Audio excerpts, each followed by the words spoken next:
విన్భక్తి ప్రేక్షకులందరికీ నమస్కారం. మనతో పాటుగా ఉన్నారు ప్రముఖ ఆధ్యాత్మికవేత్త జ్యోతిష్య పండితులు బ్రహ్మశ్రీ గుండెపూడి శివసుధీర్ శర్మ గురువు గారు ఉన్నారు. మాట్లాడదాం. నమస్కారం గురుగారు. శ్రీమాత్రే నమః. శ్రీ గురుభ్యో నమః. గురుగారు, ఇప్పుడున్న రోజుల్లో ప్రతి ఒక్కరికి ఎంత సంతోషంగా ఉన్నా ఏదో ఒక వెలితి, ఏదో ఒక ప్రాబ్లం తోనే ఉన్నారు. కొంతమందికి పెళ్లిళ్ళు లేట్ కావడం, పిల్లలైతే సంతానం లేట్గా కావడం, సంతానం అయినా కూడా పిల్లలు సరిగ్గా పుట్టకపోవడము, దానివల్ల చాలా పెయిన్, బిజినెస్ పెడితే లాస్ అవ్వడము, లేకపోతే మంచి జాబ్ రాకపోవడము, అంటే సెటిల్మెంట్ అనేది ఒక ఏజ్ వస్తే కానీ అవ్వట్లేదు. అది కూడా చాలా కింద మీద పడి ఎన్నో ఇబ్బందులు ఎదుర్కొంటేనే కానీ అవ్వట్లేదు. సో ఇలాంటి ప్రాబ్లమ్స్ అన్ని, కొంతమందికి హెల్త్ ఇష్యూస్, ఎప్పుడు ఏదో ఒక హెల్త్ ప్రాబ్లంతోనే ఉంటారు. కొంతమందికి అన్నీ ఉంటాయి, మానసికంగా సంతోషమే ఉండదు గురుగారు, ఏదో ఒక డిసప్పాయింట్మెంట్ ఉంటుంది. అయితే 100% సంతోషంగా ఎవ్వరూ ఉండట్లేదు, ఏదో ఒక వెలుతుతో బ్రతుకుతున్నారు. అట్లా సాగిపోతుంది లైఫ్ అనేది. అట్లా ఇవన్నీ కూడా దేని వల్ల వస్తూ ఉంటాయి మనిషికి? ముఖ్య కారణం ఏదై ఉంటుంది? ముఖ్యంగా అమ్మా, ఒక మనిషి నాకు త్రివిక్రమ్ శ్రీనివాస్ గారు ఒక స్టేజ్ మీద ఒక మనిషి గురించి చెప్పారు. అమరావతిలో ఒక వ్యక్తి పొద్దునే నిద్ర లేవటం, స్నానం చేయటం, గుడికి వెళ్ళి పూజ చేసుకోవటం, ఇంటికి రాగానే చక్కగా భార్య వండిన వంట తినటం, కాసేపు విశ్రాంతి తీసుకోవడం, సాయంత్రం టైంకి అరుగుల మీద కూర్చోవడం, మరలా సాయంకాల సమయానికి మళ్ళా ఫ్రెష్ అవ్వడం, రాత్రికి ఆవిడ వండింది తినడం, పడుకోవడం. ఇలా ఇది మనిషి జీవితం. ఇలా ఏ ఎదురు వాళ్ళని కష్టపెట్టకుండా, కించపరచకుండా, తను బాధపడకుండా, ఏ రకమైనటువంటి కష్టం లేకుండా బ్రతకడం ఎలా? ఇదే కదా జీవితం. అంటే ఎదురు వాళ్ళని ఎక్కడ బాధ పెట్టకూడదు. ఇప్పుడున్నటువంటి పరిస్థితుల్లో ఇదే జీవితాన్ని గడపాలి అంటే కూడా కష్టంగా ఉంది కొంతమందికి. అలానే ఇప్పుడున్న పరిస్థితుల్లో ఖర్చులు పెరిగిపోతున్నాయి. ప్రతి దానికి మనీతోనే లింక్ ఉంటుంది, ఆర్థికపరమైనటువంటి సమస్యలు. దీంట్లో ముఖ్యంగా మనకి సరైనటువంటి విద్య, చదువుకుంటూ ఉంటారు, జ్ఞాపక శక్తి ఉండదు. బాగా పుస్తకాలు పురుగులు అంటారు వాళ్ళని, పట్టుకొని పుస్తకాలు చదువుతూనే ఉంటారు. ఎగ్జామ్ హాల్కి వెళ్ళేసరికి మర్చిపోతుంటారు, జ్ఞాపక శక్తి తగ్గిపోతుంటుంది. అలాగే కొంతమంది ఎగ్జామ్స్కి బిఫోర్, ఒక 10 days బిఫోర్ మాత్రమే బుక్స్ పడతారు. వాళ్ళు చక్కగా రాసి వస్తారు, పరీక్ష పాస్ అవుతుంటారు. కొంతమంది టెక్నికల్ బ్రెయిన్ వాళ్ళది. ఒక మాట చెప్పానంటే, చదువుకున్న చదువుని కంటెంట్ని ఇంజెక్ట్ చేసుకుని మైండ్లోకి పోయి రాసేసి వస్తుంటారు. అలాగే కొంతమందికి ఉద్యోగం, చదువుకున్నటువంటి చదువుకి ఉద్యోగం రాకపోవటం, ఉద్యోగం వస్తుంది ఏదో చిన్న చితగా జాబ్ రావటం, వచ్చిన అధికారుల ఒత్తిడి. అట్లానే ఇప్పుడున్నటువంటి పరిస్థితుల్లో ఎక్కువ ట్రావెల్ చేయడం, దూరం, ఈ పొల్యూషన్, ఇవన్నీ కూడా ఎక్కువ మానసికమైనటువంటి ఒత్తిడి ఇస్తూ ఉంటాయి.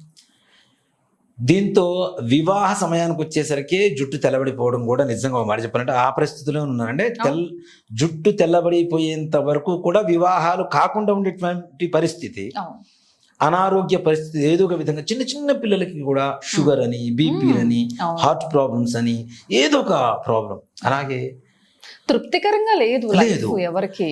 ఆ ఉద్యోగంలో ఒక ప్రెజర్, ఎట్లా అంటే ఎదుటి వ్యక్తి ఏదైనా ఉంటే గట్టిగా పగలగొట్టేంత కోపం వస్తుంది, కానీ ఇరిటేషన్ వస్తుంది, కానీ ఏం చేయలేడు. దానివల్ల ఉద్యోగం మానేయలేడు, ఉన్న కొద్ది జీతం కూడా పోతుంది. వీడికి పడే కష్టానికి నిజంగా చూస్తే ఇల్లు కట్టే మేస్త్రి కూడా అంత కష్టపడుతూ ఉంటాడు, కానీ ఉద్యోగం మాత్రం ప్రమోషన్స్ రావు. అలాగే లవ్ ఫెయిల్యూర్స్, ఇప్పుడు అది సర్వసాధారణమైపోయింది. అది ఒక పెద్ద సమస్యలో సాధారణమైపోయింది. లవ్ ఫెయిల్యూర్ ఏంటి? సరైనటువంటి భాగస్వామి వాళ్ళ జీవితంలో రాకపోవటం వల్ల జరిగేటువంటి చాలా మంది డిప్రెషన్కి వెళ్ళిపోతున్నారు ఈ విషయంలో, మెంటల్ డిప్రెషన్స్. అలాగే వివాహం కాకపోవటం, అయిన వివాహం బలంగా ఉండకపోవటం, పెళ్ళైన కొద్ది రోజుల్లోనే 2-3 నెలలు, 4 నెలలు, మహా అయితే సంవత్సరం, ఈ లోపల డివోర్స్ తీసుకోవటం. నిజంగా ఇప్పుడు నా దగ్గరకు వస్తున్న అపాయింట్మెంట్స్ కానీ, కాల్స్ కానీ, అతి ఎక్కువగా ఉన్న ప్రాబ్లమ్స్ ఏంటంటే వైవాహిక జీవితం, ఆర్థికం, ఈ రెండు. అంటే మేము తల్లిదండ్రులు, మేము ఇలా ఉన్నాం, హ్యాపీగా ఉన్నాం, భార్య భర్తను పెళ్లి చేసుకొని, మా పిల్లలు కూడా ఇలానే ఉంటారు అని చెప్పి కలలు కానీ పెళ్లి చేయటం, అది వచ్చేసరికి అక్కడ పరిస్థితి తారుమారైపోతుంది. దానివల్ల తల్లిదండ్రులకు మానసిక బాధ, అలానే అబ్బాయికి అమ్మాయికి వీళ్ళకి కూడా బాధ. ఈ ఇరువైపులా ఇద్దరికి బాధ. వాళ్ళకి బాధ, చిన్న పిల్లలు పుట్టకపోవడం ఆలస్యం. ఇప్పుడు నిజంగా మాట చెప్పాలంటే, ఒకప్పుడు సంతాన సాఫల్య కేంద్రాలు ఏమాత్రం ఉండేవి లేవు, కానీ ఇప్పుడు పుట్టగొడుగు లాగా వచ్చేసింది. నిజంగా ఒక మాట చెప్పాలంటే అప్పుడు ఇంకా ఎంతమందిని మరి చక్కగా మన పెద్దవాళ్ళు ఇట్టే కనేసేవారంట. కనేసేవాడు. 11 మంది, 15 మంది, 20 మంది అవును, గట్టిగా ఒక ఫంక్షన్ వచ్చిందంటే వాళ్ళ పిల్లలు అల్లుళ్ళు కోడళ్ళు కొడుకులు ఉంటే చాలు చాలు. గట్టిగా 200 మంది అయిపోతారు. మళ్ళీ హెల్త్ ఇష్యూస్ కూడా ఉండే కదా అప్పట్లో వాళ్ళకి. ప్రశాంతంగా మంచిగా. అవును. సో అలా సంతానం కలగకపోవటం, కలిగిన సంతానం ఆరోగ్యకరంగా లేకపోవటం, మానసికమైనటువంటి అస్థిమితత. ఇప్పుడు మెంటల్ డెవలప్మెంట్ లేకుండా పిల్లలు అది పుట్టడం ఇంకా పెయిన్. చాలా, అది లైఫ్ లాంగ్ వాళ్ళని బేర్ చేస్తూనే ఉండాలి, ఫేస్ చేస్తూనే ఉండాలి. వాళ్ళని వదిలిపెట్టలేరు, ఏం చేయలేరు, నరకం ఇంకా. ఏమనలేరు. అలాంటి వాళ్ళు నిజంగా నాకు తెలిసిన కొంతమంది తల్లిదండ్రులు ఉన్నారు, అంత నరకం అనిపిస్తున్నారు, అంత నరకం దాని మించిన బాధ లేదు. ఇంక లేదు. అబ్బాయి అయితే ఒక రకం, అమ్మాయి అయితే ఇంకో రకమైనటువంటి అమ్మాయి అయితే బాధ. ఇంకా కానీ అనుకో, అవసరమే లేదు. నాకు తెలిసిన ఒక నలుగురు 5 పిల్లలు ఉన్నారు, అలా చిన్న చిన్న పిల్లలు, అమ్మాయిలు. ఇంకా వాళ్ళ పరిస్థితి మరీ ఘోరమైనటువంటి పరిస్థితిలో ఉన్నారు. ఇలాంటి అనారోగ్య పరిస్థితుల్లో పిల్లలు పుట్టడం, పుట్టిన తర్వాత మొండితనంగా ఉండటం, మూర్ఖత్వం, ఒక శాడిజం లాగా ఉంటారు, బయటంతా హ్యాపీగా ఉంటారు, ఇంట్లోకి వచ్చేసరికి సీరియస్నెస్, ఒక మూడ్ ఆఫ్. తల్లిదండ్రులు ఒకటే మాట రెండోసారి చెప్పారంటే యుద్ధమే అది. అంత మూడ్ ఆఫ్లో ఉంటారు. వాడికి ఎంతసేపటికి బయట వాళ్ళ పని అంటే పరిగెత్తుకుంటూ పొందేలాగా పరిగెడతాడు, ఇంటికి వచ్చిన తర్వాత తాబేలాగా పడుకుంటాడు. పక్కనున్న వాటర్ గ్లాస్ కూడా చేతులు పెడితే తాగుతానన్నంత లేజినెస్ పెరుగుతూ ఉంటుంది. తద్వారా అది కూడా అనారోగ్యానికి కారణమేగా. లేజినెస్ ఎక్కువగా ఉండి యాక్టివ్గా ఉండి పనిచేస్తూ ఉంటే బాగుంటుంది.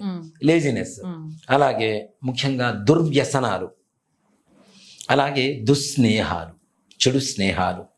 దీంతో పాటుగా కొంతమంది డబ్బులు ఇస్తూ ఉంటారు, వెనక్కి రావు. అది 1,00,000 కావచ్చు, 10 లక్షలు కావచ్చు, వాళ్ళకుండే స్థాయికి అదే ఎక్కువ. ఒక మాట చెప్పాలి అంటే, ఇప్పుడు నా దగ్గరకు వస్తారు కొంతమంది, అయ్యగారు మేము వేరే వాడికి 2 లక్షలు అప్పు ఇచ్చాం, వాడు ఇవ్వట్లేదు అయ్యగారు, మాకు చాలా బాధ వేస్తుంది, మాకు చాలా అవసరం వేస్తుందంటే, నిజంగా 2 లక్షల రూపాయలు ఇవ్వడం రోజున ఒక పెద్ద ఇది కాదు, కానీ వాళ్ళ స్థాయికి అదే ఎక్కువ, 2 లక్షల రూపాయలు.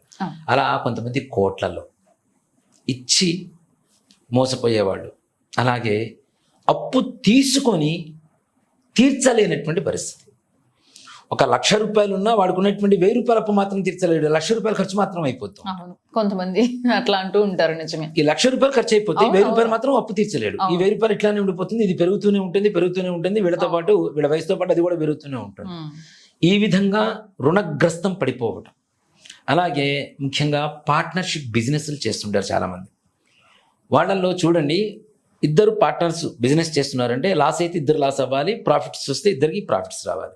కానీ ఒకళ్ళు మాత్రమే లాస్ అవుతుంటారు, వేరే పార్ట్నర్ మాత్రం బాగానే ఉంటాడు. మోసం చేయడమే కదా పార్ట్నర్. ఇలా మోసపోవడం అనేది ఎక్కువ జరుగుతూ ఉంటుంది. ఇలాంటి వాటికి BP, sugar, thyroid, cancer, heart, kidney, liver, brain stroke, ఇవన్నీ కూడాను కేవలం కొన్ని గ్రహాల కాంబినేషన్ వల్ల మాత్రమే అనారోగ్యాలు వస్తాయి. ఇప్పుడు మీరు చెప్పినవన్నీ. అలాగే సూసైడ్ చేసుకోవాలన్న ఆలోచన, ఇది కూడా కొన్ని గ్రహాల కాంబినేషన్. చిన్న కష్టానికి సూసైడ్ చేసేసుకుంటారు. చూస్తున్నాం 10th క్లాసు 1 మార్కు తక్కువ వచ్చిందని, ఫెయిల్ అయిపోయామని, ఇలాంటి పిల్లలు కూడా ఇప్పటికీ ఉన్నారు. అంటే మానసికంగా బలంగా లేరు, వాళ్ళు దృఢంగా లేరు. ఇలాంటి సెన్సిటివిటీ అనేది కూడా తప్పనిసరిగా కొన్ని గ్రహాల కాంబినేషన్ వల్లనే వస్తుంది.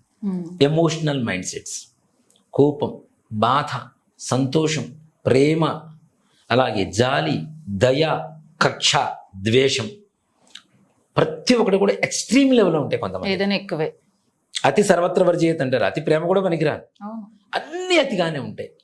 ఏ ఎమోషన్ కూడా కంట్రోల్డ్గా ఉండదు, అంటే స్టేబుల్గా ఉండదు ఏ ఎమోషన్ కూడా. ఇప్పుడు సుధీర్ శర్మ ఎప్పుడు నవ్వుతూ ఉంటాడు, లేదు ఎప్పుడు ఏడుస్తూ ఉంటాడు, ఎప్పుడు కోపంతో ఉంటాడు. ఒక ఎమోషన్తో ఒక మనిషిని కంపారిజన్ చేయొచ్చు మనం. కానీ ఈ నేను చెప్పబోయేటువంటి గ్రహాల దోషం వల్ల, కాంబినేషన్ వల్ల ఈ స్టెబిలిటీ లేకుండా ఎమోషన్స్ టక మారిపోయేటువంటి ఇవి ఉంటాయి. వాటి వల్ల ముఖ్యంగా సంసారపరమైనటువంటి గొడవలు ఎక్కువగా వస్తుంది భార్యాభర్తల మధ్యలో. చిన్న సమస్య చిలికి గాలివాన చేస్తారు దాన్ని. మొన్న ఒకళ్ళు వచ్చారు నా దగ్గరికి, బిఫోర్ మ్యారేజ్ అబ్బాయికి ఎప్పుడో 6 సంవత్సరాల క్రితం ఏదో జాబ్ చేసే చోట ఒక అమ్మాయి పరిచయం అయితే, అమ్మాయి మామూలు normal hi how are you, ఏం చేస్తున్నారు, లంచ్ అయిందా, ఇలాంటి మెసేజ్లు ఉంటే మొత్తం డిలీట్ చేశాడు. అబ్బాయి బయటికి వెళ్ళాడు, భార్య ఇంట్లో ఉంది, మొత్తం మెయిల్ ద్వారా మొత్తం మెసేజ్లు మొత్తం రికవరీ చేసి ఆ మెసేజ్లు చూసి దాంట్లో ఏం లేదు మరలా ఆ స్క్రీన్ షాట్ కూడా నా దగ్గర తీసుకొచ్చి చూపించారు వాళ్ళు. దాంట్లో ఏ రకమైనటువంటి పొరపాట్లు లేవు వాళ్ళిద్దరి మధ్య. Casual talk. ఆ ఒక్క మెసేజ్ పట్టుకొని ఆ అమ్మాయి పుట్టింటికి వెళ్ళిపోయింది గొడవపడి. మరి అలా కూడా ఉండకూడదు. ఇది మరీ ఘోరం కదా. ఇప్పుడు అంటే ఫ్రెండ్స్, అమ్మాయికి అబ్బాయిలు ఉంటున్నారు, అబ్బాయిలకి అమ్మాయిలు ఉంటున్నారు, సర్వసాధారణం అయిపోయింది వాళ్ళ రోజున. ఒకప్పుడు మా చిన్నప్పుడు ఒక అమ్మాయిని ఇట్లా స్ట్రైట్ గా కళ్ళలో కళ్ళు పెట్టి చూడాలంటేనే చాలా భయంగా ఉండేది మా ఆ చిన్నప్పుడు. ఒక నాకు 16 ఏళ్ళు 17 ఏళ్ళు వచ్చేంత వరకు. ఆ తర్వాత కొంచెం జనరేషన్ మారుతుంది. ఇప్పుడు ఫాస్ట్ జనరేషన్ వచ్చేసింది. భుజం మీద చేతులు వేసుకుని మాట్లాడుకునేంత స్వాతంత్రంగా మాట్లాడుకుంటున్నారు. పెళ్లికి వచ్చినా కూడా అమ్మాయి భుజం మీద చేవేసి ఫోటోలు దిగేంత క్లోజ్గా ఉండేటువంటి అబ్బాయిలు ఫ్రెండ్స్ కూడా ఉంటున్నారు. అమ్మాయిలు వచ్చి అబ్బాయికి హగ్గిచ్చి భుజం మీద చేసుకొని ఫోటోలు దిగేంత క్లోజ్నెస్ ఉంటున్నారు. అలాంటి రోజుల్లో కూడా చిన్న విషయానికి చిలికి గాలివాన చేసుకొని నేను రాను అని చెప్పి పుట్టింటికి వెళ్ళిపోయింది. పెళ్ళి ఎన్నేళ్ళు అయింది? కరెక్ట్గా 6 నెలలు అయింది. 6 నెలలకి. 6 నెలలకి. ఇక చూడండి, అంటే ఇంత సెన్సిటివిటీ అనేది ఎక్కువ పెరిగిపోతుంది.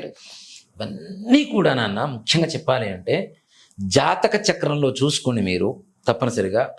శుక్రుడు, కుజుడు, రాహువు, కేతువు, గురుడు, ఈ 5 గ్రహాల కాంబినేషన్.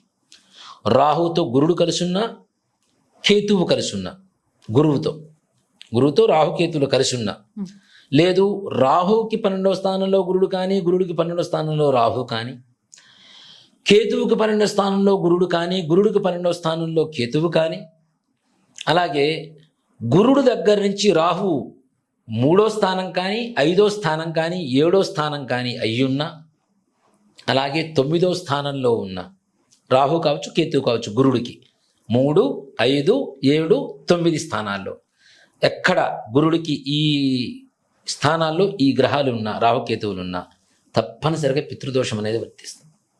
సంపూర్ణంగా పితృదోషం అనేది వస్తుంది. అలాగే శుక్రుడు, కుజుడు, ముఖ్యంగా శుక్రస్థానాలు 2 ఉంటాయి, కుజస్థానాలు 2 ఉంటాయి. మేషం, వృశ్చికం కుజస్థానాలు, వృషభం, తుల శుక్రస్థానాలు.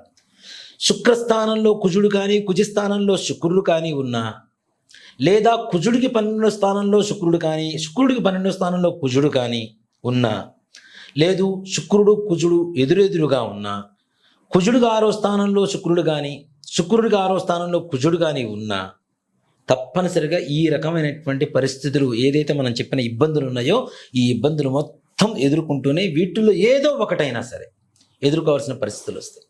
అసలు ఈ గ్రహస్థితి ఎందుకు వస్తుంది ముఖ్యంగా అనేటువంటిది ఒక ఆలోచన. మన పూర్వీకుల దగ్గర నుంచి వంశపరంపరగా వస్తున్నటువంటి గ్రహస్థితి. నేను జాతకం చూసిన తర్వాత మీ పూర్వీకులు ఎవరికైనా సెకండ్ మ్యారేజ్ అయిందా అని ఫస్ట్ అడుగుతాను. నేను జాతకాలు చూసేటప్పుడు ఏదన్నా నాకు అనుమానం వస్తే 100% సక్సెస్, ఇంక దాంట్లో అనుమానమే లేదు.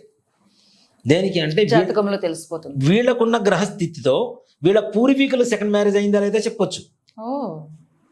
వీళ్ళ పూర్వీకులు బిలో 60 years లోపల ఆడవాళ్ళు మగవాళ్ళు ఎవరైనా చనిపోయారా చెప్పొచ్చు. ఏ కారణాలతో చనిపోయారో చెప్పవచ్చు. హెల్త్ ప్రాబ్లమ్స్, లేదా సూసైడా, యాక్సిడెంట్సా, ఫైర్ యాక్సిడెంట్సా, వాటర్ యాక్సిడెంట్సా, ఏదో ఏ కారణం అయితే ఉందో అది ఈజీగా చెప్పవచ్చు. అంటే జాతకం అనేది దిక్సూచి మన భవిష్యత్తుకి ఏ రకంగా అడుగు వేయాలో చెప్పేటువంటి ఒక టార్చ్ లైట్ లాంటిది. చాలామంది దీన్ని హేళనగా తీసుకుంటారు, జాతకాలు ఉన్నాయా అవి ఇవి అని. జాతకం ఉందా లేదా నా దగ్గరకు వచ్చి కూర్చుంటే నేను నిరూపిస్తాను తప్పనిసరిగా. ఇప్పుడు ఇప్పుడు నా జాతకం చూసి నా పూర్వీకుల జాతకం గురించి నేను ఎట్లా చెప్పగలుగుతాను? నేను దాంట్లో తెలియజేస్తుంటేనేగా. ఇది చీకట్లో బాణం వేయటం కాదు కదా. సంపూర్ణంగా వాళ్ళ విశ్వాసం మనం తీసుకోవాలంటే వీళ్ళ జాతకంతో వీళ్ళ పూర్వీకుల జాతకాలు చెప్తే తప్పనిసరిగా వాళ్ళకి నమ్మకం కలుగుతుంది. అవునా? ఇప్పుడు మీరు వచ్చారు నాన్న, మీ జాతకం గురించి నన్ను అడుగుతున్నారు, 10 నిమిషాలు మాట్లాడితే మీరేంటో నాకు నేను చెప్పొచ్చు కొంతవరకు. కానీ మీ పూర్వీకుల గురించి నాకు తెలియదుగా. అది చెప్తే మీకు విశ్వాసం వస్తుందా లేదా? తెలిసి ఉండకపోవచ్చు. ఆలోచిస్తే లేదా మీ తల్లిదండ్రులను అడిగితే నేను చెప్పింది ఎక్కడైతే సింక్ అవుతుందో ఆటోమేటిక్గా మీకు నా మీద నమ్మకం వస్తుందా రాదా? ఇది జాతకం అంటే. ఈ గ్రహాల కాంబినేషన్ వల్ల ఇప్పుడు అనుభవిస్తున్నటువంటి బాధలు ఏవైతే ఉన్నాయో, ముఖ్యంగా సంసారపరమైనటువంటివి, సంతానపరమైనటువంటివి, ఆర్థికపరమైనటువంటి, వ్యాపారం కావచ్చు, వృత్తి కావచ్చు, ఉద్యోగం కావచ్చు, ఏవైతే ఉన్నాయో ఇవన్నీ కూడా కేవలం ఈ గ్రహస్థితి, ఈ గ్రహాల కాంబినేషన్ వల్ల వస్తుంది. దీన్ని శుక్ర కుజులతో పోల్చుకుంటేనేమో స్త్రీలకు సంబంధించినటువంటి స్త్రీ శాపం అని చెప్తాం. అదే రాహుకేతు గురుగ్రహాలతో పోల్చుకుంటేనేమో పితృదోషం అని చెప్తాం. అంటే మగవాళ్ళు బిలో 60 ఎవరో చనిపోయి ఉన్నారు పూర్వకాలంలో, పూర్వీకులు. శుక్ర కుజులు అయితే ఆడవాళ్ళు చనిపోయి ఉండాలి, లేదా తప్పనిసరిగా 100% సెకండ్ మ్యారేజ్ అయ్యి ఉండాలి. దాంట్లో అనుమానమే లేదు ఏమాత్రం కూడా. లేదు, ఆడవాళ్ళని ఎక్కువగా బాధ పెట్టి ఉండాలి.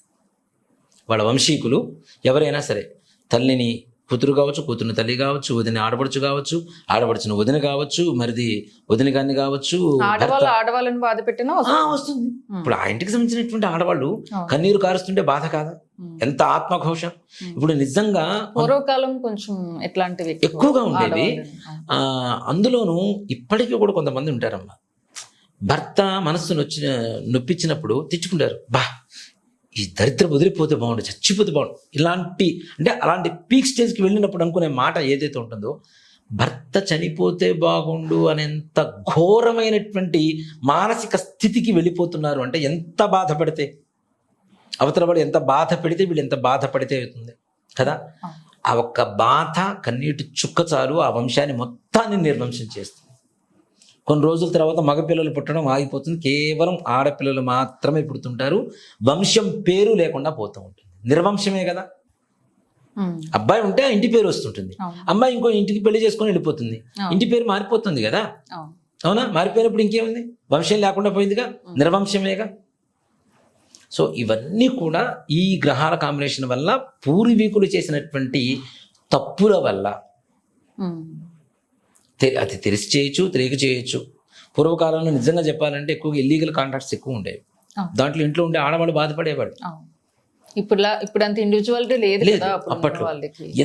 ఎంతైనా భరించి ఇంట్లో తెలిసి కూడా తెలియనట్టుగా భర్తతో మామూలుగా ఉంటూ లోపల బాధపడుతూ, పుట్టింటి వాళ్ళకి చెప్పుకోలేక, ఆ ఇంట్లో 10 మంది ఆడపిల్లలు ఉంటే నాతో పాటు ఇంకో మిగిలిన పిల్లలు ఉన్నారు, వాళ్ళకి పెళ్ళిళ్ళు కావాలి, నా బాధ ఏనేం పోయి పుట్టింట్లో ఉంటే వాళ్ళకి పెళ్ళిళ్ళు ఎక్కడ కావు, అన్నదమ్ములకి పెళ్ళిళ్ళు ఎక్కడ కావు, ఆడపడుచు ఇంట్లోనే ఉంటుందని చెప్పి మా తమ్ముడికి ఎక్కడ అమ్మాయిని ఇవ్వరు. ఇలాంటివి బాధలు దిగమింగుకొని లోపల బాధను భవించినటువంటి వాళ్ళ ప్రతి ఒక్క కన్నీటి బొట్టు ఈ గ్రహస్థితికి కారణమవుతుంది. మన వంశంలో మనం అనుభవిస్తున్నటువంటి ప్రతి కష్టానికి కారణమవుతుంది. ఎంత లింక్ ఉందో చూడండి వెనక్కి వెళ్తే. అంటే ఆడవాళ్ళు నిజంగా, ఆడవాళ్ళంటే ఆదిపరాశక్తి అంటాం. ఆడవాళ్ళని నేర్పిస్తే ఏం పుణ్యం వస్తుంది చెప్పండి. దీనికి నిజంగా ఒక మాట చెప్పాలి అంటే, ఇలాంటి దోషాలు చాలా చాలా ప్రాబ్లమాటిక్ గా ఉంటాయి. కానీ తెలియదు కదా గురుగారు, చాలా మందికి ఎందుకు ఇలా అవుతుంది, ఎందుకు ఇలా జరుగుతుంది. దీంట్లో ముఖ్యంగా ఇంకోటి కూడా ఏంటంటే, కొన్ని నక్షత్రాలు కూడా చెప్తాను నేను. ఈ నక్షత్రాలు మీ ఇంట్లో జననం జరిగింది అంటే పితృదోషం ఉన్నట్టు లెక్క. కొన్ని నక్షత్రాలు చెప్తాను, ఆ నక్షత్రాలు పుట్టారు అంటే తప్పనిసరిగా స్త్రీ శాపం ఉన్నట్టే లెక్క. కన్ఫామ్ గా 100%. అశ్వని, ఆరుద్ర, మఖ, స్వాతి, మూల, శతభిషం, ఆశ్లేష, ఈ 7 నక్షత్రాల్లో మీ ఇంట్లో ఏ నక్షత్రంలో జననం జరిగినా పితృదోషం ఉన్నట్టే లెక్క, దాంట్లో అనుమానం లేదు. అలాగే మృగశిర, ధనిష్ట, చిత్త, ఈ 3 నక్షత్రాల్లో జననం జరిగిందా స్త్రీ శాపం 100% మీ పూర్వీకుల నుంచి వస్తున్నట్టే లెక్క. దాంతోపాటు మరికొన్ని నక్షత్రాలు ఉన్నాయి, రోహిణి, హస్త, శ్రవణం, ఈ 3 కూడాను స్త్రీ శాపకారకమైనటువంటి నక్షత్రాలే.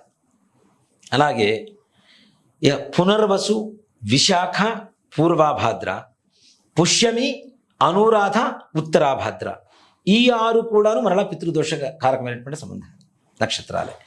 ఈ నక్షత్రాల్లో మీ ఇంట్లో ఏ ఒక్కళ్ళు జననం జరిగినా, మీ పూర్వీకులు కావచ్చు, మీ అక్కజెల్లెలి పిల్లలు, అన్నదమ్ముల పిల్లలు కావచ్చు, మీరు కావచ్చు, ఈ నక్షత్రాలలో జనం జరిగింది అంటే నిస్సందేహంగా, నిస్సంకోచంగా పితృదోషం, స్త్రీ శాపం మీ ఇంట్లో తిష్ట వేసుకొని కూర్చుంది అని చెప్పడంలో ఏ మాత్రం కూడా సంశయం లేదు. ఆల్మోస్ట్ ఒకటి చెప్తానన్న, మన పూర్వీకులు ఎవరైతే చేశారో ఇప్పుడున్న వాళ్ళల్లో 100లో 95% జనాలకి తప్పనిసరిగా ఈ పితృదోషాలు ఉన్నాయి. స్త్రీ శాపాలు 95%. దీంట్లో చూడండి, భర్తకు ఉంటుంది, భర్తకుంటే మరలా భార్య కూడా అదే దోషం ఉంటేనే ఆ దోషం ఉన్న వంశం నుంచే భర్త భార్య భర్తలు అవుతారు, లేకపోతే కారు వీళ్ళిద్దరు. భర్తకుంది, భార్యకు కూడా అదే దోషం ఉన్న వంశం నుంచే భార్య వస్తుంది ఇతనికి, లేకపోతే వీళ్ళిద్దరు భార్యాభర్తలు కారు, ఓకే. అనుమానమేం లేదు. అలాగే పిల్లలు, వీళ్ళిద్దరికి ఉండే పిల్లలకు వస్తుందిగా, ఆటోమేటిక్గా వచ్చేస్తుంది. పెంచుకున్న జంతువులతో సహా వస్తుంటాయి. అది కుక్కలు కావచ్చు, కనెక్షన్. కుక్కలు కావచ్చు, గోవులు కావచ్చు, నక్కలు కావచ్చు, పిల్లులు కావచ్చు, పాములు కావచ్చు, ఇప్పుడు రకరకాల సింహాలు, పులులు కూడా పెంచుకుంటున్నారు చాలా మంది. ఇప్పుడు వీటికి కూడా వాటి డేట్ ఆఫ్ బర్త్లు అవి తీసుకుంటే అతిశయోక్తి కాదేమో. మీ ఇంట్లో ఏదైనా పెట్స్ ఉంటే అవి డెలివరీ అయినప్పుడు వాటి డేట్ ఆఫ్ బర్త్ తీసుకోండి, మీ పిల్లల డేట్ ఆఫ్ బర్త్ తీసుకోండి, నక్షత్రాలు, నేను చెప్పిన నక్షత్రాల్లోనే ఈ దోషాల్లోనే పుట్టకపోతే అడగండి, దానికి నేనే రుడువు చూపిస్తా. మొన్ననే మా ఆవు కూడా ఈనింది గోశాలలో, మా పిల్లల జాతకాలతోనే సమానంగా ఉన్నాయి వాడి జాతకాలు. నిజము నాన్న. అంటే నేను జాతకం చెప్పేటప్పుడు దాని గురించి కొంచెం వివరంగా తెలుసుకొని చెప్తే బాగుంటుందనే ఉద్దేశంతో ప్రతి ఒక్క దాని మీద రీసెర్చ్ చేస్తాను నేను, జంతువులతో సహా.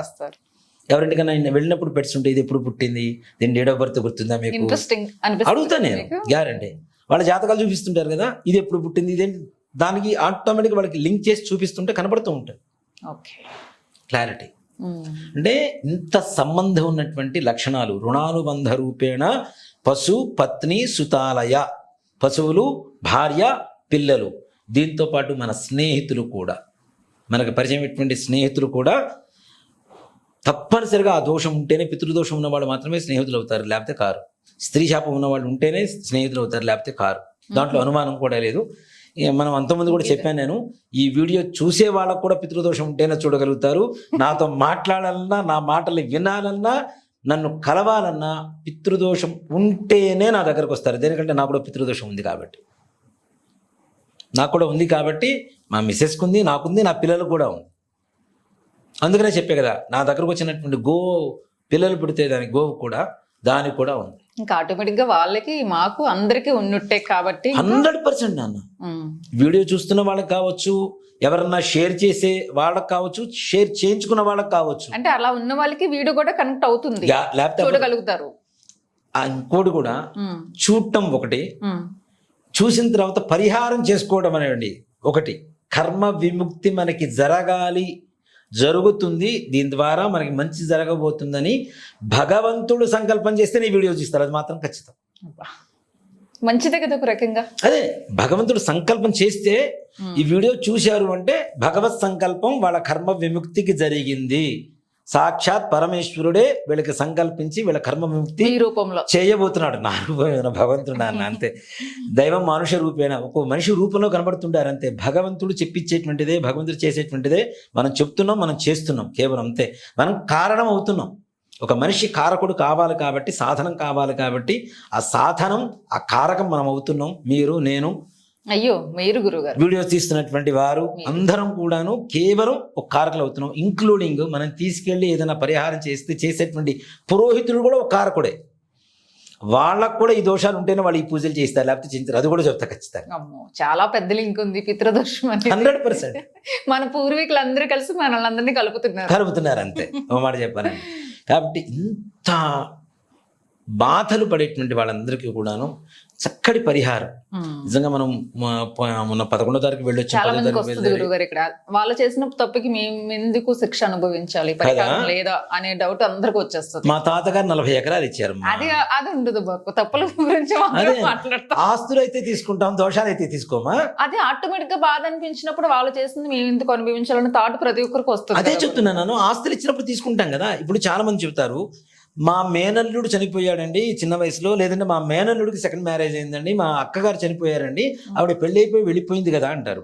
ఇప్పుడు అక్కగారు ఉన్నారు, అక్కగారికి పిల్లలు లేరు, పెళ్ళయింది, భర్త ముందుగానే చనిపోయాడు, అక్కగారు తర్వాత చనిపోయారు, ఆస్తి ఎవరు తీసుకుంటారు? వీళ్ళేగా. దోషాలు కూడా వీళ్ళే తీసుకోవాలిగా.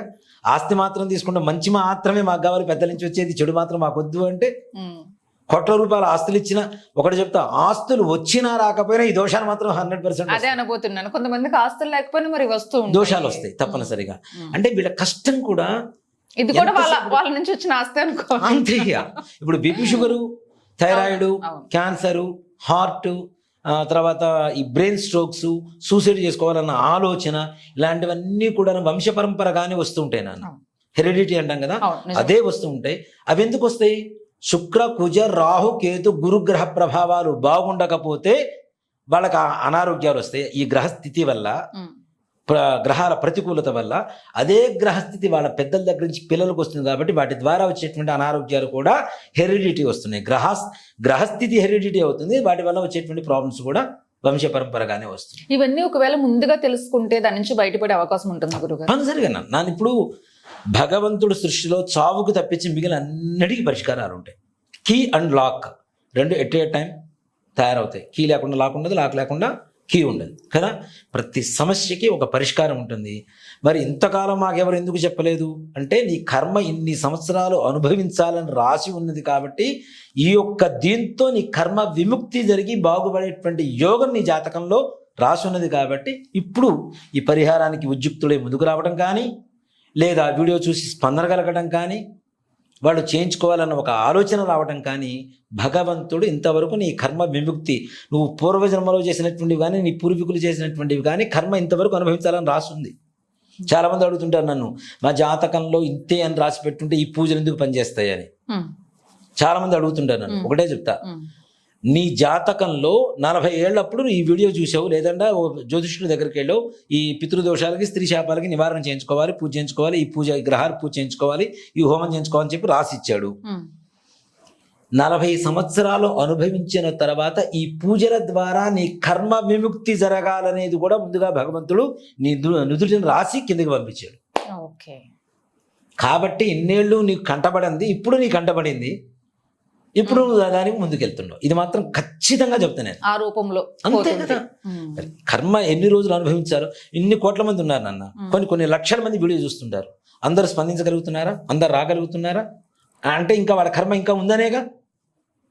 స్పందించలేకపోతున్నారు, చేయించుకోలేకపోతున్నారు, ముందుకు రాలేకపోతున్నారు అంటే కేవలం వాళ్ళ కర్మ ఇంకా ఉంది కాబట్టి వాడు ఇంకా దాన్ని అనుభవించాలని రాసిపెట్టింది కాబట్టి వాడు ముందుకు రాలేకపోతున్నారు. ఆ విముక్తి జరిగేటువంటి సమయం ఉంటే ఆటోమేటిక్ గా పరిగెత్తుకుంటూ వస్తారు ఎవరైనా. ఇక్కడ చిన్న డౌట్ గురుగారు, అంటే చాలా మంది అంటూ ఉంటారు పుట్టినప్పుడే ఒక జాతకం అనేది మనకి క్రియేట్ అయిపోతుంది, లైఫ్ లాంగ్ అదే జాతకం ఉంటుంది, అదే ప్రాబ్లమ్స్ ఉంటాయి అనుకుంటారు, కానీ తర్వాత చేంజ్ అయ్యే అవకాశం ఉంటుందా లైఫ్ మనకి? తప్పనిసరిగా అమ్మా, ప్రతి మహర్దశ మారుతూ ఉంటుంది, అంతర్దశ మారుతుంది, జాతకం ఇంతే అంటూ ఉంటారు. అదే చెప్తున్నా కదా, వీళ్ళకి దీని ద్వారా విమోచన కలుగుతుంది అన్న ఆలోచన వీళ్ళకి రావటంలా. ఆలోచన ఎప్పుడు వస్తుందంటే వీడి కర్మ విముక్తి జరిగే సమయానికి మాత్రమే వస్తుంది. ఆలోచన వచ్చింది అంటే ముందుకు వెళ్తాడు కదా, వెళ్తాడు కదా. దీంట్లో కూడా మళ్ళీ 2 రకాలు, duplicate Brahmins, original Brahmins, astrologer, non astrologer. మాట్లాడాలి, తప్పదు నిజం. జ్యోతిష్యం తెలిసిన వాడు ప్రతి ఒక్కడు బోటు పెట్టుకోవచ్చు. బోటు పెట్టుకున్నంత మాత్రాన వాడు జ్యోతిష్కుడు కాదు. పూర్తిగా వివరాలు తెలిసి ఉండాలి. ఇప్పుడు నేను చెప్పిన సబ్జెక్ట్ ఏదైతే నక్షత్రాలతో సహా చెప్పిన సబ్జెక్ట్ ఏదైతే ఉందో, ఎవరినైనా ఇంతవరకు ఒక్కళ్ళు దాన్ని బయటికి తీసుకొచ్చారేమో అడగండి. లేదు, నేనే ఫస్ట్ టైం విన్నాను గురుగారు. నాకే చాలా మంది ఆస్ట్రాలజర్స్ కొంచెం నక్షత్రంతో సహా ఈ జననమే జరుగుతుందని పబ్లిక్ చెప్పరు కదా. సో కొంతమందికి తెలిసి చెప్పరు, కొంతమంది తెలియక ఏదో వాళ్ళకి ఇష్టం వచ్చింది చెప్పేసి పాపం గడుపుకునేటువంటి పరిస్థితులు ఉంటాయి. కానీ ఇక్కడ మనం కమర్షియల్ కూడా కాదు. చాలా మంది అనుకుంటారు ఇదేదో కమర్షియల్ కోసం చెప్పి ఏదో ఇచ్చేస్తున్నారని. కమర్షియల్ కాదు. భగవంతుడు నాకు సంకల్పించిన సంకల్పం ఏంటంటే ఇన్ని లక్షల మంది కర్మ విముక్తి చేయరా అని చెప్పి నా నుదుటిని రాసి పెట్టుంటాడేమో అని చెప్పి నేను సంపూర్ణంగా విశ్వసిస్తాను. నా నుదుటిని రాసి పెట్టింది ఇదేనేమో, ఇంతమంది కర్మ విముక్తి చేయడానికి నిన్ను పుట్టించాను, నీ జన్మ కారణం ఇదని చెప్పి అనుకుంటాడు. అందుకే మీకు కూడా పితృదోషం ఉంది, దాని నుంచి రీసెర్చ్ చేసి దాని నుంచి బయట నాకుండబట్టి, అసలు నిజంగా మాట చెప్పండి, నాకుండబట్టి దాని గురించి పూర్తిగా తెలుసుకోగలిగా నేను. ఈ నక్షత్రాలు ఎందుకు పుడుతున్నారు, ఈ దోషాలు ఎందుకు వస్తున్నాయి, ఈ రకమైనటువంటి ప్రాబ్లమ్స్ ఎందుకు ఉన్నాయి, మా పూర్వీకులు ఉన్నటువంటి పాపాలేంటి, దోషాలేంటి, వాళ్ళు చేసిన తప్పులేంటి, ఇవన్నీ కూడాను ఒకటికి 2 సార్లు కొన్ని వేల జాతకాలు ముందేసుకొని రాత్రిపూట నిద్ర లేకుండా గడిపి నేను ఒకటి కంపారిజన్ చేసుకుంటూ చూసిన రోజులు ఉన్నాయి.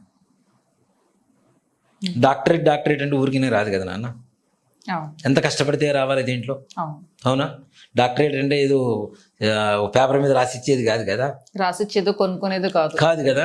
మరి అలాంటిది ఎంత కష్టపడి ఉంటే ఈ సబ్జెక్ట్లో నేను ఎంత లోతుగా వెళ్తుంటే ఒక నక్షత్రాల ప్రకారం కూడా చెప్పగలుగుతున్నాం. అంటే అది నా గొప్పతనం కూడా కాదు, నా తల్లిదండ్రులు ఇచ్చిన నా జన్మ, మా అమ్మగారి పుణ్యం, మా నాన్నగారి ఆశీర్వచనం. ఇద్దరు లేరు ప్రస్తుతానికి, వాళ్ళిద్దరు ఆశీర్వచనం ఎప్పుడు నాతో ఉంటుంది అనుకుంటాను నేను. ప్రతి ప్రతి అక్షరానికి కూడా ప్రతి ఒక్కరు కనెక్ట్ అవుతున్నారు గురుగారు. పదం కూడా అనట్లా, ప్రతి అక్షరానికి అంటున్నాను నేను. అందరూ లాస్ట్ మనం ఒక వీడియో చేస్తాం, అప్పుడు కూడా అందరూ ఇవే కాల్స్. సేమ్ మా ఫ్యామిలీలో జరుగుతుంది, సేమ్ నాకు జరుగుతుంది. ఎట్లా చెప్పారు ఆయన? ఒకసారి కలవాలి నిజంగా. మా నాన్నగారు మా చిన్నప్పుడు చనిపోయారు నాన్న, నాకు 7th yearలో చనిపోయారు ఆయన. మా అమ్మగారు చాలా కష్టపడి తీసుకొచ్చారు. ఆవిడ కూలి పని చేసింది. ఒక బ్రాహ్మణ స్త్రీ తొందరగా కూలి పనికి వెళ్ళి పొలాల్లో పనిచేసేటువంటి పరిస్థితి కాదు. మా అమ్మగారు మా అమ్మమ్మ గారి ఇంట్లో క్వీన్, మొట్టమొదటి సంతానం. అబ్బాయిల తర్వాత అమ్మాయి, ఫస్ట్ అమ్మాయి పుట్టింట్లో. మా అమ్మగారు, ఒక అన్నయ్య, తర్వాత మా అమ్మగారి తర్వాతనే మిగిలిన వాళ్ళందరూ కూడా. వీళ్ళందరినీ బెత్తం పట్టుకొని పెత్తనం చేసినటువంటి వ్యక్తి. మా నాన్నగారు చనిపోయిన తర్వాత మా కోసం 5 రూపాయల కూలీ కోసం పొద్దున్న 8 గంటల నుంచి సాయంత్రం 5 గంటల వరకు పొలంలో ఈ పత్తి, ఈ కలుపు తీయటం, మిరపకాయలు కోయటం, ఇట్లాంటి వాటికి పనిచేసి మమ్మల్ని పెంచింది మా అమ్మగారు. ఆవిడ పడ్డ కష్టం, ఆవిడ చేసిన పూజ ఫలితం, మా నాన్నగారి మా అమ్మగారి ఆశీస్సులు ఏవైతే ఉన్నాయో ఇవాటి రోజున నేను కనపడుతున్నటువంటి నేను, అది ఖచ్చితంగా చెబుతా. మా అమ్మగారు చనిపోక ముందు కూడా ఆవిడ ఊరేదన్నా మా అక్క వాళ్ళ ఊళ్ళకి వెళ్తూ ఉంటుంది. ఎప్పుడన్నా వెళ్ళినప్పుడు కూడా మా అమ్మగారు అంటే నాకు ఎందుకు అంత సెంటిమెంట్ అంటే, ఆవిడ పడుకునే మంచానికైనా సరే నేను గుడికి వెళ్తూ కూడా ప్రతిరోజు వెళ్ళొస్తానని చెప్పేసి వెళ్ళిపోయేవాడు. ఆవిడ ఉంటే ఆవిడకి చెప్పి వెళ్ళాను. నిద్రపోతున్నా సరే ఆమెకు చెప్పేసి వెళ్ళిపోయేవాడిని. వినకపోయినా సరే ఆమె వినదా లేదా కాదా ఆమెకు చెప్పడం నా బాధ్యత. అలాగా చివరికి ఆవిడ లేకపోతే ఆ మంచానికని చెప్పేసి వెళ్ళిపోయేవాడిని నేను, వెళ్ళొస్తానమ్మా అని. అలా చెప్పకుండా వెళ్తే నిజంగా నాకు ఏ పని అయ్యేది కాదు. మా అమ్మ ఆశీస్సులు అంత గొప్పగా నా మీద ఉంటాయి. అంత పిచ్చి నేనంటే కూడా మా అమ్మగారికి. అట్లానే మా నాన్నగారు నిజంగా ఆయన చనిపోయి మా 7th yearలో చనిపోయారు. కానీ ఆయన పేరుతో నా 11 సంవత్సరాల వరకు నేను బ్రతకగలిగా, నా కుటుంబాన్ని బ్రతికించుకోగలిగా. ఆయన పేరే కేవలం. ఆయన చేసింది ఏంటి? ఎవరికి అన్యాయం చేయాలా, అందరికీ మంచి చేశాడు, మంచిగా విద్యను పంచాడు. ఆయన రాత్రిపూట క్లాసులు చెప్పేవారు ఫ్రీగా, డబ్బులు తీసుకోకుండా ఎవరి దగ్గర. ఆ పేరుతో నా 11 సంవత్సరాల వరకు నా కుటుంబాన్ని గడుపుకోగలిగా. నా 11వ సంవత్సరం నుంచి పురోహితానికి వచ్చాను. 13వ సంవత్సరం నాకు సంపాదన ప్రారంభమైంది. నా కుటుంబాన్ని నేను చూసుకోవడం ప్రారంభించుకున్నా. అంటే ఇది కూడా మా నాన్నగారి ఆశీస్సులే. అలానే చాలామంది చెప్తుంటారు, మీరు చెప్పేటువంటి మాటలు కరెక్ట్గా ఉంటాయి గురువుగారు, మీరు మాట్లాడేటువంటి విధానం బాగుంటుంది. కేవలం నా వాయిస్, నా వర్డ్స్ మొత్తం మా ఫాదరే, ఆయన అనుగ్రహమే. ఆయన సంస్కృత్ WMA చేశారు అప్పట్లోనే. నేను సంస్కృత్ చదువుకోలేదు, కానీ మాట్లాడే విధానం ఏదైతే ఉంటుందో, ప్యూర్ తెలుగు, స్వచ్ఛమైన తెలుగు ఏదైతే ఉంటుందో, కొన్ని పదాలు అవన్నీ కూడాను మా నాన్నగారి అనుగ్రహంతో నా 7 ఏళ్ల లోపల, ఆయన చనిపోయే లోపల నాకు కొన్ని నీతి శ్లోకాలు, నీతి శాస్త్రాలు, పద్యాలు, ఆడవాళ్ళ దగ్గర నుంచి సొమ్ము తీసుకోకు, పరమ దరిద్రం అని చెప్పి నా మైండ్లో ఇంజెక్ట్ చేశారు నాకు 7 ఏళ్ళకి. ఆయన ఒకటే మాట చెప్తారు, ఉత్తమం స్వార్జితం విత్తం, నువ్వు సంపాదించుకున్నది మంచి సంపాదన, మధ్యమం పితరార్జితం, నాన్న తల్లిదండ్రులు ఇచ్చింది పర్లేదు, అధమం భ్రాతృవిత్తంచ, అన్నదమ్ములు ఇచ్చిన సొమ్ము దరిద్రం, స్త్రీ విత్తం అధమాధమం, ఆడవాళ్ళ దగ్గర సొమ్ము తింటే దరిద్రాతి దరిద్రం. అందుకని నేను కట్టం తీసుకోకుండా పెళ్లి చేసుకున్నాను. ఎంత విలువలతో పెంచారు నిజంగా. మా నాన్నగారు వాళ్ళ పుణ్యాత్ములు నాకు మైండ్లో ఇంజెక్ట్ చేసేసారమ్మా. మా నాన్నగారు అయితే కాళ్ళ మీద పడుకుని పద్యాలు నీతి శాస్త్రం నేర్పించేవారు, టేబుల్స్ నేర్పించేవాళ్ళు, అంకెలు నేర్పించేవాళ్ళు, గుణితాలు, ఇట్లాంటి పదాలు, శ్లోకాలు, సత్యహరిశ్చంద్ర పద్యాలు, ఇట్లాంటివన్నీ కూడా బాగా నేర్పించేవారు. అవి మైండ్లో ఇంజెక్ట్ అయిపోయాయి. సో అందుకని ఆడవాళ్ళని బాధ పెట్టినా, ఆడవాళ్ళ సొమ్ము తిన్నా కూడాను ఈ దోషాలు తప్పనిసరిగా వస్తాయి. మరి సొమ్ము తినేటువంటి ఈ యోగం మాకు వస్తే మేము తిన్నాం కదా అంటే, సొమ్ము తినేటువంటి జాతకంలో నీ దోషం ఏదైతే ఉందో, నీ జాతకంలో ఉంది కాబట్టి ఆడవాళ్ళ సొమ్ము తిన్నాం. జాతకులు కూడా ఉంటారు కదా, తప్పనిసరిగా ఆడవాళ్ళ మీదనే కేవలం ఆధారపడి బ్రతికేటువంటి వాళ్ళు చాలా మంది ఉన్నారు. అది దరిద్రాతి దరిద్రమైనటువంటి నీచమైనటువంటి బ్రతుకు. ఆడవాళ్ళకి సహాయం చేయగలగాలి ఆడపడుచులు. కానీ అంత దేనికమ్మా, అక్క చెల్లెల మీద కోర్టులో కేసులు వేయటం లేదా? అన్నదమ్ములు, ఎంత పాపం అది. నీ ఇంటి ఆడపడుచు నువ్వు ఏడిపిస్తున్నావు, కోర్టుకు లాగుతున్నావు, పోలీస్ స్టేషన్ మెట్లు ఎక్కిస్తున్నావు, అదెంత పాపం, ఎంత ఘోరం. ఇలాంటి పాపాలు, దోషాలు మొత్తం ఈ గ్రహస్థితి వల్ల, ఏవైతే మనం అనుకున్నటువంటి 5 గ్రహాలు ఉన్నాయో, ఈ నక్షత్రాలు పుట్టినటువంటి వాళ్ళకు ఉన్నాయో, తప్పనిసరిగా ఇలాంటి దోషాలు, ప్రభావాలు వాళ్ళ జీవితంలో ఎక్కువ కనపడుతున్నాయి. క్లియర్. ఇంకా గురుగారు బాగా నాకు ఎక్కడ బాగా అనిపించింది అంటే మీరు ప్రతిసారి కూడా ఎక్కువ మీ మదర్ గురించి తల్లిదండ్రుల గురించి మంచిగా ఆలోచించే మంచి పరిపూర్ణంగా ఉంటారంట. అది నాకు మీరు చెప్తుంటేనే నా కళ్ళలో నీళ్లు తిరుగుతున్నాయి. నిజంగా ప్రతి ఒక్కరు పేరెంట్స్ గురించి అలా ఆలోచిస్తే నిజంగా అద్భుతంగా ఉంటుంది. ఆ వాల్యూస్ కనిపిస్తున్నాయి నిజంగా మీలో. మీరు మాట్లాడే పద్ధతి కానీ, మీరు చిన్న వాళ్ళని కూడా ఎంత రెస్పెక్టింగ్, నాతోని కూడా అసలు అలా ఉండాల్సిన అవసరమే లేదు మీకు, నాతో కూడా ఎంత రెస్పెక్టింగ్ గా ఉంటారు. నిజంగా వాల్యూస్ అన్ని తెలుస్తున్నాయి. నిజంగా చాలా పుణ్యాత్మలు మీ తల్లిదండ్రులు. గురుగారు, ఈ ప్రాబ్లమ్స్ అన్ని అందరికీ ఉంటాయి, మరి క్లియర్ చేసుకునే అవకాశం కానీ ఏదన్నా ప్రయత్నం కానీ చేయాలనుకుంటే ఏం చేయమంటారు? నిజంగా ఇప్పుడు మనం 10వ తారీఖు వెళ్ళి 11వ తారీఖు వెళ్ళొచ్చు గోకర్ణ మహాక్షేత్రం, జనం గురుగారు. నిజంగా ఆల్మోస్ట్ ఆల్ ఆ రోజు గోకర్ణంలో సగం మంది మన జనాలే ఉన్నారు, మన భక్తులే ఉన్నారు. 145 మంది మన వాళ్ళే ఉన్నారు. అందులో వచ్చిన వాళ్ళు కూడా మన వీడియోస్ చూసి వచ్చిన వాళ్ళే, భక్తులు కూడా పలకరించారు నన్ను అక్కడ. కొంతమంది మీ వీడియోస్ చూసి వచ్చాం గురువు గారు, మేము పూజ చేయించుకున్నాం గురువు గారు, ఇలా స్వామివారిని దర్శనం చేసుకున్నాం గురువు గారు, కొంతమంది ఫోటోలు దిగారు, చాలా ప్రేమగా పలకరించారు అందరూ కూడా. నిజంగా మాట చెప్పాలి అంటే మొన్న మనం తీసుకెళ్లిన వాటిలో చిన్న చిన్న ఇబ్బందులు ఉన్నాయమ్మ. ఎందుకంటే ఎట్ ఏ టైం పోలోమని ఒకటేసారి అంతమంది జనాభా వచ్చేసారు. 82 పూజలు అంటే 82 రూములు కావాలి. గోకర్ణమే చిన్న ఊరు, క్షేత్రం, భగవంతుడి క్షేత్రం, ఊరు చిన్నది. 82 రూములు దొరకడం కష్టం. అతి కష్టం మీద ఇంతమందిని మనం తీసుకొని వెళ్ళిన తర్వాత చిన్న చిన్న ఇబ్బందులు జరుగుతుంటాయి. దాన్ని మనం ఒప్పుకోకూడదని కూడా ఏం లేదు. దాంట్లో అహంకారం చూపించాల్సిన అవసరం కూడా మనకి లేదు. 10 మంది ఒక ఫ్యామిలీలో వెళితేనే ఖచ్చితంగా చిన్న చిన్న ఇబ్బందులు జరుగుతుంటాయి. అలాంటిది మనం ఒకటేసారి 145 మందిని మనం మెయింటైన్ చేయడం అంటే ఇంకా వచ్చినవి కూడా మనం ఏం చేసాం, ఇప్పటికీ ఎక్కువ అవుతుంది నాన్న మనకి, ముందే క్లోజ్ చేసాం. కూడా నేను రిక్వెస్ట్ చేస్తే 20 మంది 30 మందిని తోయడం, ఎందుకంటే వాళ్ళ రిక్వెస్టింగ్ నేను తీసుకుని ఆ రిక్వెస్టింగ్ ఆయన తీసుకోవడం వల్ల కూడా చిన్న ఇబ్బంది జరిగింది. కాకపోతే అందుకని ఈసారి మనం ఏం చేద్దామంటే గోకర్ణ మహాక్షేత్రంలో మోక్షనారాయణ బలి అనేటువంటి పూజా విధానం ఏదైతే ఉంటుందో, ఇప్పుడు మనం తీసుకెళ్ళిన వాటిల్లో ఏ ఒక్కటి అబద్ధం లేదు. మన స్లీపర్ కోచ్ తీసుకెళ్తామని చెప్పాం, స్లీపర్ కోచ్ తీసుకెళ్ళాం. రూమ్స్ ఇస్తామని చెప్పాం, రూమ్స్ ఇచ్చాం. పూజలు చేయిస్తామని చెప్పాం, పూజలు చేయించాం. భోజనం పెడతామని చెప్పాం, భోజనం పెట్టాం. మరలా తిరిగి హైదరాబాద్లో దింపుతామని చెప్పాం, హైదరాబాద్లో దింపాం. దీంట్లో కొంతమందికి వేరే వేరే చోట్ల దూరంలో రూమ్స్ రావడం వల్ల అల్పాహారం, కాఫీలు కొంచెం అందలేదు. అలాగే మంచినీటి సదుపాయం కూడా కొంతవరకు కొరత ఏర్పడింది మనకి. ఈసారి మనం ఒకసారి అనుభవం వచ్చింది కాబట్టి, experience is more than perfect అంటారు కాబట్టి, ఒకసారి వచ్చిన అనుభవం ఇప్పుడు మనం చర్చించుకోవడం, మీరు ఓపెన్ గా చెప్పడం కూడా గ్రేట్. చెప్పుకోలేదు దేనికంటే మనతో పాటు వచ్చిన వాళ్ళు దీని గురించి చర్చించుకుంటుంటే మనకి చాలా బాధేస్తుంటుంది. కాబట్టి అదేదో మనం వాళ్ళు అన్నప్పుడు కూడా కరెక్టే అనిపించింది. మన పొరపాట్లు మనం చెప్పుకోవడం వల్ల తప్పేం లేదు దాంట్లో. కాబట్టి ఏవైతే మన ఫ్యామిలీ అనుకుని మాట్లాడుకుంటున్నాం, అంతే కదమ్మా. ఇప్పుడు నిజంగా వసుదైక కుటుంబం అని చెప్పి అంటుంటారు కదా, పితృదోష స్త్రీశాప కుటుంబం అని చెబుతా ఇదంతా బాధితులు మనందరం కదా.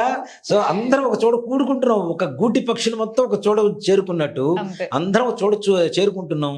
కాబట్టి ఉన్న బాధలు పోగొట్టుకోవడం కోసం వెళ్తున్నాం. కాబట్టి చిన్న చిన్న అసౌకర్యాలకి రియాక్ట్ అవ్వటం కూడా కరెక్ట్ కాదని చెప్తాను నేను. ఇప్పుడు ఒక క్షేత్రానికి వెళ్ళిన తిరుపతి వెళ్ళి ఇలానే మాట్లాడగలుగుతాం మనం, నాకు మంచినీళ్ళు ఇవ్వలేదు, ఇది చేయలేదని మాట్లాడగలుగుతామా?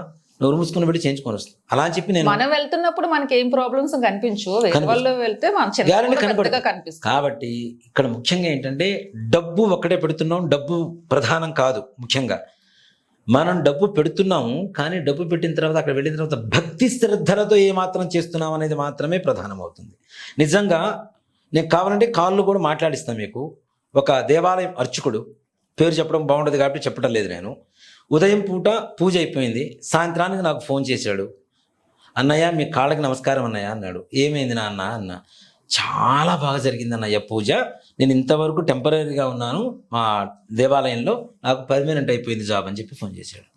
నేను గోవాకి వస్తున్నటువంటి దారిలోనే, గోకర్ణ నుంచి గోవా ఎయిర్పోర్ట్కి వస్తున్నటువంటి దారిలోనే నాకు ఈ కార్లో ఉన్నప్పుడే నిజంగా చాలా హ్యాపీ అనిపించింది, చాలా హ్యాపీ అనిపించింది. మరి దాని రిజల్ట్ కనపడిందా లేదా? 100%. ఇందాక నా దగ్గరకు 2 వ్యక్తులు వస్తే మీకు పరిచయం చేశాను. వాళ్ళు బిఫోర్ ఒక 6 months నేను తీసుకుని వెళ్ళా. నేను అదే అడుగుతున్నా ఎలా ఉంది అంటే, చాలా చాలా చాలా చాలా తేడా కనపడుతుంది, మంచి డిఫరెన్స్ వచ్చింది మాకు, ప్రశాంతత వస్తుంది. ముందు టెన్షన్స్, డబ్బులు గిబ్బులు ఇవన్నీ తీసి పక్కన పెడితే మానసికమైనటువంటి ప్రశాంతత చాలా ఎక్కువగా అదే కావాలి. ఇప్పుడు డబ్బులు లేక డబ్బు అనిపిస్తుంది, ఇంకోటి ఏదో అనిపిస్తుంది, అవన్నీ ఉంటే ఇంకా మానసిక ప్రశాంతత కనపడుతుంది. చాలా బాగుంది. మళ్ళీ ఎప్పుడు వెళ్తున్నారు మీరు? మేము వచ్చేస్తున్నాం డైరెక్ట్. వాళ్ళు రేపు 25 తారీఖు అక్కడ వచ్చి జాయిన్ అవుతామని చెప్తున్నారు బళ్ళారి నుంచి. 2 సార్లు దర్శనం చేసుకొని వచ్చేట వాళ్ళు అంటే రిపీటెడ్ గా వెళ్తున్నారు. అంటే వెళ్తున్నప్పుడల్లా వాళ్ళకి బాగుంది అనిపిస్తుంది కదా. సో కాబట్టి గోకర్ణంలో మోక్షనారాయణ బలి పూజ చేయించుకోండి. స్త్రీ శాపం పితృదోష నివారణ కలుగుతుంది. తద్వారా మనం చేసేటువంటి పూజలు కావచ్చు, మంత్రాలు కావచ్చు, జపాలు కావచ్చు, ఏదైనా మనం కొత్తగా ఒక పని ప్రారంభించడం కావచ్చు, దేనికైనా ఒక ఎఫర్ట్ పెడుతూ ఉంటాము. ఆ ఎఫర్ట్స్ సక్సెస్ఫుల్గా ముందుకు వెళ్ళడానికి సంపూర్ణమైనటువంటి దోష నివారణ పూజ అంటూ ఏదైనా ప్రపంచంలో ఉందంటే అది కేవలం మోక్షనారాయణ బలి ఒక్కటే. వెళ్ళొచ్చిన తర్వాత మరలా ఇంట్లో ఆడవాళ్ళని కొట్టారంటే మళ్ళీ ప్రారంభం అవుతుంది. ఇది గుర్తుపెట్టుకోవాలి. నేను వెళ్ళొచ్చాను, పూజ చేయించుకొని వచ్చేసాను, నాకేం దోషం లేదు అని చెప్పి మరుసటి రోజు వచ్చి భార్యను కొడతాను, ఆమె ఏడిపిస్తాను, నా కూతుర్ని తిడతాను, నా ఆడవాళ్ళని తిడతాను అంటే మాత్రం చేయకూడదు. పొరపాటును కూడా చేయకూడదు. మరలా ప్రారంభం అవుతుంది సుమి. కాబట్టి ఎన్నో తరాల నుంచి వస్తున్నటువంటి దోషాన్ని మనం నివారణ చేసుకుంటున్నాం. మన పిల్లలకి బంగారు భవిష్యత్తు ఇవ్వాలనుకునేటువంటి ప్రతి ఒక్కరూ మన నవంబర్ 24వ తారీఖు ఆదివారం మధ్యాహ్నం 1 గంటకి బస్సు బయలుదేరుతుంది. తప్పనిసరిగా రావాలనుకున్న వాడు ముందుగా వివరాలు నమోదు చేసుకోండి. 25వ తారీఖు చివరి సోమవారం కార్తీక మాసం, అది కూడా దశమి రోజు చివరి సోమవారం అవుతుంది. తప్పనిసరిగా మామూలుగానే పితృదేవతలకు చాలా ప్రీతికరమైన రోజు కాబట్టి దశమి వస్తుంది. అలాగే ఇంకోటి కూడా ఏంటంటే ఎక్కువ మంది జనాభా అయితే ఒక బస్సు మాత్రమే వెళ్తుంది 24వ తారీఖు. మొన్న జరిగిన చిన్న చిన్న ఇబ్బందుల వల్ల ఒక బస్సు 24వ తారీఖు బస్సు ఫుల్ అయిపోయింది అనుకోండి, 25వ తారీఖు ఇంకో బస్సు మనం ప్రారంభిద్దాం. నెక్స్ట్ డేనే అంటే మంగళవారానికి అక్కడ పూజకు వస్తారు. మంగళవారం కూడా ఏకాదశి మంగళవారం కదా. కాబట్టి అది విశేషమైనటువంటి రోజులే. 24 ఒకటి, 25వ తారీఖు ఒకటి, 2 బస్సులు. 24 ఫుల్ అయిన తర్వాతనే 25.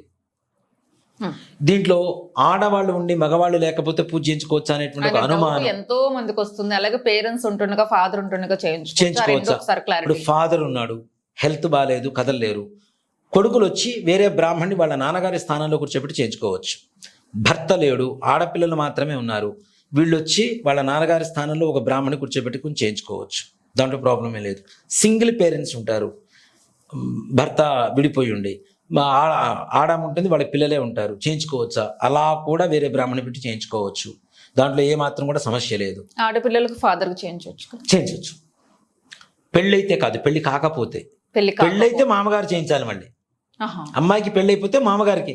ఆల్రెడీ ఈ అమ్మాయికి ఉన్న దోషమే అబ్బాయికి ఉంటేనే భార్యాభర్తలు అవుతారని చెప్తున్నారు కదా. ఆటోమేటిక్గా వాళ్ళ కూడా దోషం ఉన్నట్టే. కాబట్టి అమ్మాయి వాళ్ళ మామగారు వచ్చి చేయించాలి పెళ్లి అయిపోతే. పెళ్లి కాకపోతే తండ్రి చేయిస్తే సరిపోతుంది. ఓకే. ఈ డౌట్స్ ఎక్కువ వస్తున్నాయి గురుగారు. అంటే లాస్ట్ టైం కూడా మనకి ఎక్కువ బుకింగ్స్ చేసుకోవడం వల్ల ఇబ్బంది అయింది. కొంచెం ఇప్పుడైనా ఆలోచించుకుంటా 3 బస్సులు కోఆర్డినేట్ చేసుకోవడం పోయినసారి. 150 మెంబర్స్ లో ఒక 4-5 మెంబర్స్ నుంచి నాకు వాటర్ రాలేదు, టీ రాలేదు వచ్చింది. మిగతా 145 మెంబర్స్ నుంచి మిగిలిన వాళ్ళందరూ కూడా పూజ మీద కాన్సన్ట్రేట్ చేశారు కాబట్టి వాళ్ళ దగ్గర నుంచి రాలేదు. భక్తి ప్రధానంగా అంతే కదా. అక్కడికి వచ్చి వాళ్ళు వచ్చింది దేనికి? పూజ చేయించుకోవడానికి. అవునా? భోజనం అవి పెడుతున్నారు చక్కగా. కాకపోతే ప్రొద్దునే జరిగినటువంటి పరిస్థితులు ఉన్నాయి కాబట్టి ఇహ మీద ఇట్లాంటి పొరపాట్లు, చిన్న పొరపాట్లు కూడా జరగకుండా ఉండేందుకే జాగ్రత్త పడుతున్నాం. ఒకటే బస్సు తీసుకెళ్తాం తప్పనిసరిగా. 2వ రోజు ఈ బస్సు ఫుల్ అయిపోతే 2వ రోజు 25వ తారీఖు ఇంకో బస్సు ప్రారంభం. ఇబ్బంది పడిందని కూడా అందుకనే మాట్లాడుకుంటున్నాము. ఆ ఇబ్బంది మళ్ళీ జరగకూడదని చూసుకుంటున్నాం. మీ సంక్షేమం కోసం, మీ మంచి కోసం, మిమ్మల్ని ఆనందంగా ఉంచడం కోసం ప్రశాంతంగా పూజ చేయించి మీకు కావలసినటువంటి దోష నివారణ కలిగి సత్ఫలితాలు పొందడం కోసమే ఈ ప్రయత్నం అంతా కూడా. కానీ చాలా మంది దర్శనం అద్భుతంగా అయింది కూడా నాకు మళ్ళీ ఫోన్ చేసి చెప్పారు. దర్శనం అయిందని. నిజంగా కార్తీక సోమవారం అయింది. ఇప్పుడు రేపు వచ్చేది కార్తీక సోమవారమే, మళ్ళీ ఏకాదశి అవుతుంది మంగళవారం కూడా. ఈ రోజుల్లో గోకర్ణంలో ఉండేటువంటి శివుడు ఆత్మలింగం ప్రతిష్ఠ జరిగినటువంటి స్థలంలో ఆ స్వామివారిని స్పృశించి ముట్టుకొని మరి దర్శనం చేసుకోవడం అంటే ఎన్ని జన్మల సుకృతం ఉండాలి. సాక్షాత్ శివుని ముట్టుకున్నట్టేగా. అంతే కదా, సాక్షాత్ శివుని ముట్టుకున్నట్టే మనం. కాబట్టి కార్తీక మాసంలో సోమవారం ఆయనకి ఇష్టమైన రోజు. చాలా ఎంత అద్భుతంగా చేయించారు దర్శనం. లైఫ్ లాంగ్ మీకు రుణపడి ఉండాలి. మీరు నాకు రుణపడి ఉండడం కాదు, నేను మీకు రుణపడి ఉంటాను. దేనికి అంటే నేను దాదాపు ఒక 60-70 సార్లు వెళ్ళాను. ఎంత తృప్తిగా ఉందో నాకు. మొన్న మనం వెళ్ళినప్పుడు జరిగినంత అద్భుతమైనటువంటి దర్శనం నిజంగా నాకైతే శివుడు కళ్ళల్లో నీళ్లు వచ్చేసినాయి. అవును, అది అసలు వైబ్రేషన్స్ అవి కూడా మహాబలేశ్వరుడు అనుగ్రహం నా మీద, నాతో వచ్చే వాళ్ళ మీద, అందరి మీద పరిపూర్ణంగా ఉండాలని నేను మీతో ముందు వీడియోలో కూడా చెప్పా. అక్కడ గురువు గారు కూడా మీతో పాటు వచ్చేటువంటి వాళ్ళందరూ బాగుండాలని ఆయన కూడా కోరుకుందని సేమ్ చెప్పారు. అదే చెప్పారు. సంకల్పం ఎంత బాగా చెప్తారు అంటే అక్కడ అభిషేకం చేయించేటప్పుడు ఎంత కూడా బాగా మనతో చేయించారు నిజంగా గురుగారు. మీతో వచ్చే శిష్య పరివారం అంతా బాగుండాలి, పూజలు చేయించుకున్న వాళ్ళందరికీ దోషం పరిహారం అయిపోవాలి, వాళ్ళ కోరికలు తీరాలి, వాళ్ళ వంశాభివృద్ధి జరగాలని కోరుకోండి అని చెప్పి నిజంగా నాకు అదే అనిపించింది. ఓకే, నేను వచ్చింది ఇందుకోసం, వీళ్ళందరూ దోష నివారణ కోసం కదా. ఆయన చెప్పిస్తున్న సంకల్పం కరెక్ట్ గా భగవంతుడు ఆయనతో చెప్పిస్తున్నాడు అనుకున్నా నేను. మరి ఇవన్నీ కనెక్ట్ అయినప్పుడు మీరు కూడా కనెక్ట్ అవుతారు కదా, అక్కడ దానికోసమే ఉన్నారు మీరు. అంతే అంతే కదా. అద్భుతంగా జరిగింది గురుగారు. నిజంగా నాకు లైఫ్ లో అలాంటి దర్శనం జరగదేమో, మీరు దగ్గరుండి నేను చేపించారు. చెప్తాను, ఈ 60-70 సార్లు నాకు జరగలేదు మీకు నాన్న. జరగలేదా? మీరు వచ్చింది అంటే నేను మీతో రావడం బట్టి నాకు భగవంతుడు అట్లా దర్శనించాడని నేను అనుకుంటున్నా. అంత పెద్ద మాట. నిజం. అమ్మో లేదు నాన్న, అది మనం ఏ పుట్టలో ఏ పాము ఉందో చెప్పలేం. అది ఆడవాళ్ళ, మగవాళ్ళ, లేకపోతే బ్రాహ్మణిసా, నాన్ బ్రాహ్మణిసా, అసలు వాళ్ళు ఏంటి ఇవన్నీ తీసి పక్కన పెడితే భగవంతుడు ఒక్కొక్కళ్ళ దృష్టి భగవంతుడి మీద పడుతూ ఉంటుంది. అందరి దృష్టి భగవంతుడి మీద పడుతుంది, భగవంతుడి దృష్టి కొంతమంది మీద మాత్రమే పడుతుంది. అలా పడ్డ వాళ్ళలో నిజంగా నేనేదో అతిశయోక్తిగా చెప్పడం కాదు, మీ మీద పడి మీరు ఉండడం ద్వారా నా మీద పడిందని మాత్రం నేను నిజంగా నాన్న, ఇది అతిశయోక్తి కాదు, సంపూర్ణంగా విశ్వసిస్తా. ఇది నేను వచ్చిన తర్వాత కూడా వంశీ, మా తమ్ముడు వాళ్ళతో కూడా చెప్పాను నేను, వంశీ ఇన్నేళ్లలో ఇంత గొప్ప దర్శనం జరగలేదు వంశీ. నిజంగా నేను, రమా గారు, సిద్ధు ముగ్గురు మాత్రమే గర్భాలయంలో ఉన్నాం. ఆ సమయం కూడా మహానివేదన సమయం. అడ్డుండేటువంటి చెక్క కూడా తీసి పక్కగా పెట్టేశారు. అభిషేకం 11 బిందులు అభిషేకం చేసాం ఒక్కొక్కళ్ళం మనం, కుంభాభిషేకం లాగా. నిజంగా అది పూర్వజన్మ సుకృతం. అయ్యా, మొన్న మీరు వచ్చిన వాళ్ళందరూ మీ కారణంతో నేను వచ్చాను కాబట్టి నాకు జరిగినటువంటి దర్శనంలో, అభిషేకంలో మీ అందరికి కూడా తలా కాస్త వాటా ఉంది. దాంతోపాటు నాకు కూడా కొద్ది వాటా నేను కూడా తీసుకుంటే అందరం బాగుపడతాం.